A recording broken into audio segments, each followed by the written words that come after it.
Hello everyone, a very energetic good morning to all of you guys. As you know that I am Simran Khatun and I am a student of DC Bansari sir.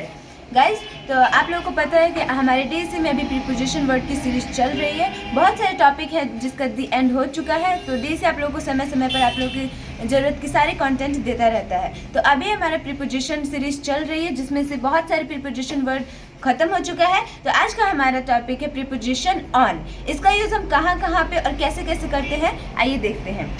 तो हमारे preposition है on. इसका use हम 3 जगह पर करते हैं।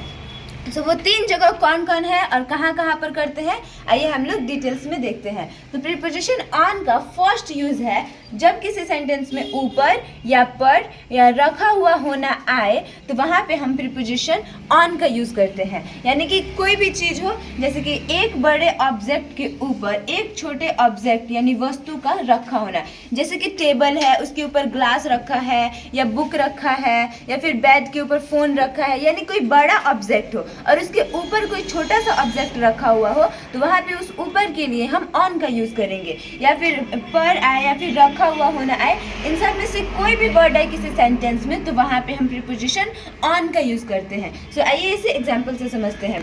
Example है पेन टेबल पर रखा हुआ है। तो यहाँ पे आया पर, ये टेबल हो गया एक बड़ा सा ऑब्जेक्ट और ये पेन हो गया छोटा ऑब्जेक्ट। तो जब किसी बड़े ऑब्जेक्ट पे कोई छोटा सा ऑब्जेक्ट रखा हुआ हो तो उसके लिए हम ऑन का यूज़ करते हैं। तो पेन टेबल पर रखा हुआ है तो इसका ट्रांसलेट करते हैं पेन के लिए द पेन, उसके बाद रखा हुआ है तो द पेन इज कैप्ट, पर के लिए ऑन, कहाँ पे तो टेबल पे, the table, the pen is kept on the table. ये हमारे सेंटेंस कंप्लीट हो गया। अब आइए इसका नेक्स्ट एग्जांपल देखते हैं।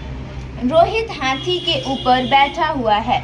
यहाँ पे भी हाथी हो गया एक बड़ा सा ऑब्जेक्ट और रोहित हो गया छोटा ऑब्जेक्ट। तो रोहित जो है वो हाथी के ऊपर बैठा हुआ है तो यहाँ पे आया ऊपर, तो इसके लिए भी हम यहाँ पे ऑन का यूज़ करेंगे। रोहित हाथी के ऊपर बैठा हुआ है तो रोहित के लिए यहाँ पे रोहित सब्जेक्ट का सब्जेक्ट, उसके बाद बैठा हुआ है तो यहाँ पे ये प्रेजेंट की कंडीशन बता रहा है कि वो बैठा हुआ है अभी, तो इसलिए हम प्रेजेंट इम्परफेक्ट टेंस का यूज़ करेंगे। रोहित इज है के लिए इज एंड बैठा हुआ तो इसके लिए सिटिंग, तो ऊपर के लिए ऑन एंड हाथी के लिए the elephant. Rohit is sitting on the elephant. तो ये भी हमारा सेंटेंस कंप्लीट हो गया। तो गाइज ये ऑन का हमारा फर्स्ट यूज़ खत्म हो चुका है। अब हमारा है ऑन का सेकेंड यूज़। तो आइए इसे देखते हैं।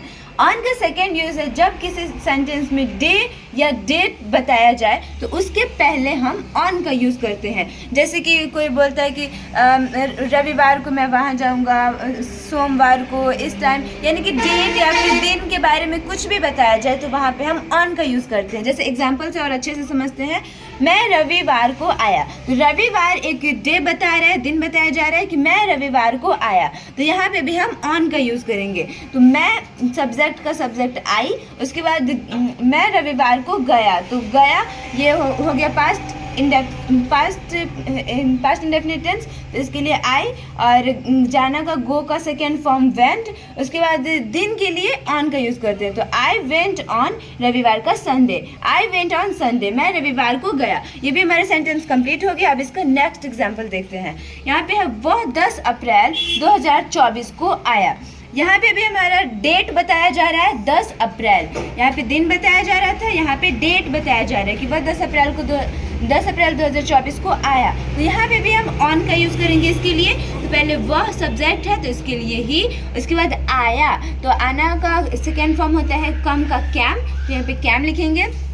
उसके बाद डेट के पहले ऑन का यूज़ करना है तो यहाँ पे ऑन, उसके बाद 10 अप्रैल 2024 तो यहाँ पे 10 अप्रैल 2024। वह 10 अप्रैल 2024 को आया, ही कैम ऑन 10 अप्रैल 2024। ये भी हमारा सेंटेंस कंप्लीट हो गया।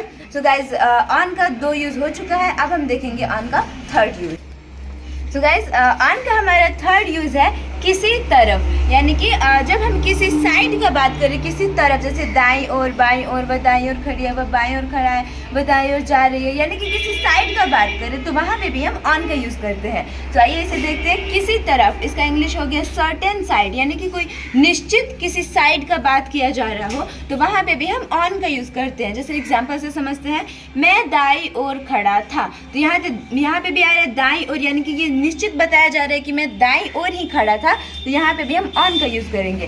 तो मैं का सब्जेक्ट के लिए आई, उसके बाद था का आई के साथ वॉज का यूज़ करेंगे। एंड खड़ा, तो खड़ा का स्टैंडिंग, एंड कहाँ पे, तो दाई ओर।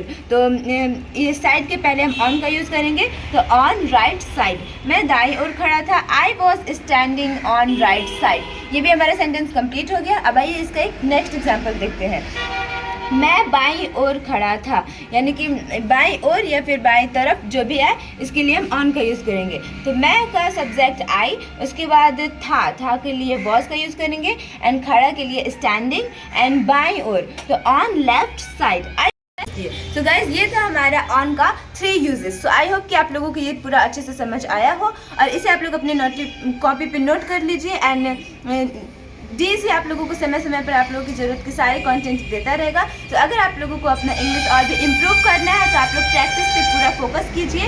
एंड अगर आप लोग को ये वीडियो पसंद आया हो, तो प्लीज़ लाइक, सब्सक्राइब कीजिए, एंड मुस्कुराते रहिए, नीचे सीखते रहिए। बाय।